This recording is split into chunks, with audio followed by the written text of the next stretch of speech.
Olá, você está no Boletim RH, o seu programa semanal com insights, tendências e notícias e um pouco de opinião também sobre tudo que rolou no mundo de gestão de pessoas e alguns temas correlatos também. Certo, Guilherme? Certo.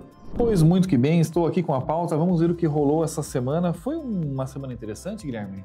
Eu acredito que foi. De fato, porque na área das finanças, na área da política, na área da revista Tititi, sempre tem coisas borbulhando ali no mundo dos famosos.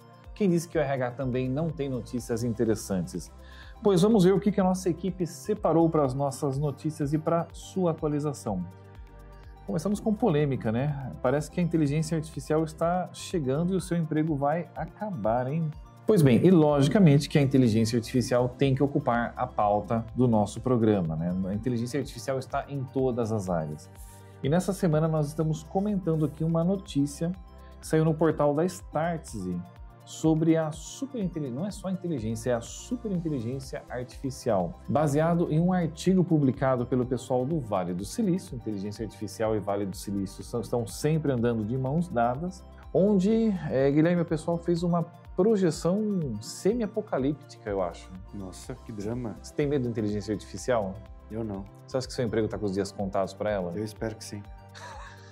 Você espera que ela faça o seu trabalho por você ou que ela tire o seu trabalho, Guilherme? Os dois. Mas que eu ganhe dinheiro da mesma forma. Se você ganhar dinheiro, tá tudo bem. Tá tudo certo. Tá certo, então. Olha só, o estudo, na verdade, ele brinca com uma projeção na qual o relatório se chama IA 2027. A ideia é que, a partir de 2027, o nível de desenvolvimento da inteligência artificial esteja tão alto que ela possa já ser capaz de trabalhar no seu próprio autodesenvolvimento. Então, é inteligência artificial gerando inteligência artificial. A sacada aqui, né, o elemento com o qual eles estão brincando, é que a princípio hoje quem desenvolve a inteligência artificial são humanos. Então você tem alguma limitação na mente de quem está criando essa mecânica, esse desenvolvimento. Teoricamente a IA tem uma capacidade exponencial de desenvolver parâmetros e ela poderia criar de uma forma ainda mais acelerada ferramentas de IA superiores, chegando à tão sonhada e proclamada AGI, a Inteligência Artificial Geral, antes de 2030.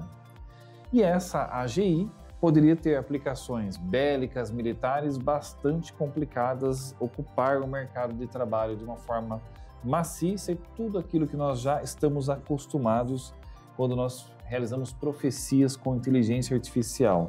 Mas aqui é um ponto bastante interessante, vale a pena visitar. O relatório se chama IA 2027 e vamos deixar o link aqui para vocês também. Nossa, eu não sei como é que pronuncia isso aqui, Guilherme. Acho que até upskilling e reskilling, não sei pronunciar isso aqui. Upskilling. Upskilling. E reskilling. E reskilling. Upskilling. Upskilling. Upskilling. Reskilling. Reskilling. Reskilling. E vamos aqui para o nosso bloco número 2. Nossa, como é que pronuncia isso daqui, Guilherme? Upskilling. Upskilling e? Reskilling. Que significam? Upskilling. Qualificação e requalificação. Reskilling. Olha só que interessante, né? O RH precisa ser protagonista dessa agenda. Um artigo do Mundo RH fala um pouquinho sobre isso, citando algumas referências importantes de grandes empresas, entre elas a Mastercard, reforçando que o aprimoramento das competências, a qualificação e a requalificação não é mais apenas uma recomendação, né? Elas são uma necessidade urgente para que os profissionais mantenham a sua relevância no mercado de trabalho. Aqui eu faço uma conexão bem interessante com o conceito de Learning Agility. Para quem não conhece, é uma das metodologias mais bem conceituadas no mercado quando nós falamos em avaliação de potencial, né? A potência de crescimento dos profissionais. O que acontece aqui é que nos estudos iniciais que subsidiaram o processo do Learning Agility, procurou-se entender quais são os principais fatores que levam os profissionais de sucesso a serem bem-sucedidos. E um dos achados mais importantes desses estudos preliminares demonstrou que, olha só a ironia, eles demonstraram que, por vezes, o próprio sucesso pode ser um fator crítico na descontinuidade do trabalho de executivos bem-sucedidos no mercado. Como assim, Ivan? Não faz sentido. Faz. O problema aqui é que quando você tem sucesso em um determinado comportamento, você tem uma tendência de mantê-lo. E diversos casos de empresas que entraram em descontinuidade tiveram esse resultado justamente porque não tiveram adaptabilidade, não perceberam as mudanças importantes no mercado no qual estavam inseridas. Então, aquilo que funcionou muito bem hoje pode não ser um fator crítico de sucesso daqui a 1 ano, 5 anos ou 10 anos. E é um risco muito grande esse congelamento, onde você deixa de propor mudanças, melhorias, qualificação, requalificação. Então, uma reflexão importante para todo profissional é: não importa que hoje você tenha parâmetros interessantes de sucesso na sua carreira, que a sua qualificação seja vista como algo interessante, satisfatório para a exigência do seu cargo, mas você precisa estar o tempo todo se qualificando e requalificando. Talvez o requalificando seja o ponto crítico aqui, que é a capacidade de desconstruir aquilo que você tinha como conceitos pré-estabelecidos para reconstruir novas premissas, novas crenças, se ajustando àquilo que vem no mercado. E aqui no bloco 3 temos mais uma volta de pauta aqui, né? A geração Z novamente estampando as nossas notícias. E aí, Guilherme, você descobriu a que geração você pertence? Eu sou da geração Z. Mas você se identifica como geração Z ou você é geração Z? Os dois. As duas coisas? Ótimo, tem uma convergência aqui, legal. Notícia, né? Estudo da LCA Consultores, publicado no portal do Metrópolis, aponta para uma explosão na rotatividade da geração Z. 40% da geração Z no Brasil mudou de emprego nos últimos 12 meses. É uma rotatividade muito expressiva. Imaginar que quase metade do público trocou em menos de 1 ano é um número expressivo, né? Um baixo engajamento, uma baixa retenção. O trabalho faz parte da vida, diagnóstico da consultoria, mas não é a vida das pessoas. Quem não entende essa lógica continua perdendo talentos. Aqui é um ponto relevante porque, para gerações mais antigas, claro que eu não gosto de rótulos, nós não podemos generalizar e dizer todo indivíduo enquadrado em uma determinada geração tem um comportamento específico. O objetivo desses estudos é nos dar um subsídio para análise, tomada de decisão, reflexão. Ele mostra tendências de comportamentos e de atitudes. Então, nessas tendências, algumas gerações um pouco mais antigas, é que eu tenho alguns cabelos brancos, né, Guilherme? Alguns fios brancos na minha barba que me... é só alguns, né? Que não permitem esconder a minha antiguidade, mas não obsolescência, com muito orgulho. Mas, para nós, o trabalho, em muitos momentos, ele se confunde com a própria vida. Para nós, trabalhar é intrínseco, faz parte do estar vivo.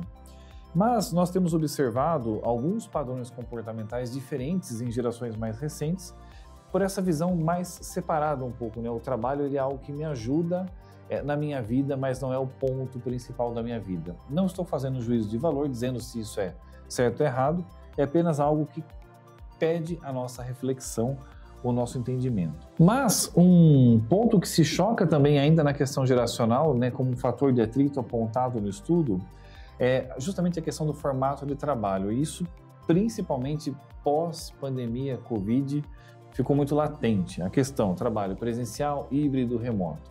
Qual que é o seu trabalho preferido, Guilherme? 100% remoto. Você, geração Z. Eu já aprecio muito um trabalho presencial. Poderíamos construir um modelo híbrido, talvez. Não. A questão aqui interessante é que algumas empresas de tecnologia estão realizando movimentos pelo retorno ao escritório. Algo que profissionais de gerações um pouco mais recentes muitas vezes são resistentes, né? Preferem o trabalho 100% remoto. E interessante, né? A Google, que é uma referência para várias práticas no mercado de trabalho, que em algum momento já foi justamente disruptiva na questão do trabalho remoto, está trazendo os profissionais de volta para o escritório. E uma notícia publicada na data de hoje, que eu acompanhei, dia 25 de abril de 2025, diz que a Google está pedindo para que os profissionais, em um raio de até 80 quilômetros do seu escritório, retornem ao trabalho presencial ou híbrido, com oferta de ajuda de custo para o deslocamento e tudo mais. E aqueles que estão num raio superior a 80 quilômetros, esses podem continuar 100% remoto, mas não serão elegíveis para promoções internas. Então, estar 100% remoto, em tese, congela a sua carreira, Para que você possa progredir, você precisa estar mais próximo e estar atuando dentro do escritório. Eu acho que esse debate é muito importante, porque sim, você percebe diferenças no padrão dos resultados de interação entre os profissionais, num processo remoto, num processo presencial. Inclusive, nós temos o nosso livro publicado sobre gestão da cultura, e um dos pontos que nós apontamos é justamente que é difícil você construir uma cultura sólida em um modelo 100% remoto. Mas a realidade de algumas empresas e profissionais pede por um processo remoto. Então, nós temos um desafio importante aqui a ser trabalhado no longo prazo. Bora para a próxima. Bloco 4. Inclusão produtiva de jovens como resposta ao gap de talentos. Notícia extraída da reportagem da RH Tech. Guilherme, qual que é a sua idade? 28. 28. Então você escapou, porque eu ia dizer que você poderia estar enquadrado nessa meta, porque para mim também foi algo um tanto quanto surpreendente. O dado traz que mais de 640 mil jovens foram inseridos no mercado de trabalho até outubro do ano passado por meio de programas de aprendizagem profissional. Por que essa notícia é interessante? Nós falamos muito em termos de carreira profissional, já pensando nos nossos assistentes analistas, e às vezes deixamos de falar de estagiários ou de menores aprendizes. Esse dado, ele traz justamente uma informação sobre empregabilidade de jovens aprendizes. E eu imaginava, até ler a notícia, que esse termo era aplicado de uma forma restrita a profissionais menores de idade, entre os 16 e 18 anos. E descobri que você pode classificar como jovens aprendizes profissionais até 24 anos. Sabia disso, Guilherme? Não sabia, não. Exatamente. Então, profissionais que estejam no processo de estudo, nível fundamental, médio, até 24 anos, podem ser encaixados nessa categoria. E isso é relevante porque existe uma legislação que inclusive atribui cotas dependendo do porte da sua empresa para número mínimo de jovens aprendizes.